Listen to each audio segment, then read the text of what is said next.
પણ ક્લેશ થવા જઈ રહ્યો છે. વર્ષ લેવલ 2 અને બચુની બેનપણી. એક્સાઇટમેન્ટ તો હે ને વધારે હતું પણ ઓછું થઈ ગયું મારું. હવે અહીંયા બે ડિફરન્સીસ થાય છે. એક તો બંનેને બે અલગ સર્ટિફિકેટ મળશે. બંને ફિલ્મો માટે હું પર્સનલી બહુ જ એક્સાઇટેડ છું.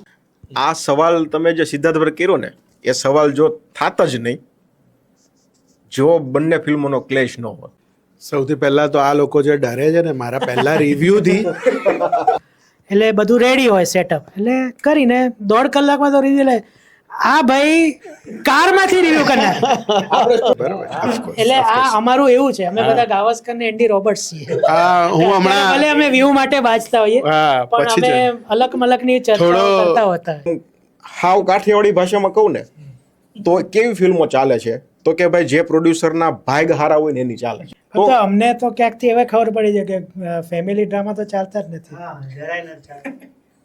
અને પાછા એ રીલમાં એક્ટિંગ કરવા વાળા પણ ગજબના કલાકારો જે ફિલ્મમાં એક્ટિંગ નથી કરી એના કરતા રીલમાં મારા હિસાબે હું જ્યારથી રિવ્યૂ કરું છું ને ત્યારથી મારા હિસાબે સૌથી વધારે ફિલ્મો જો ચાલતી હોય ને કોઈ પણ મૂવીને મેં એવું નક્કી કર્યું છે કે કોઈ પણ મૂવીને 0 સ્ટાર તો નહીં જ આપું.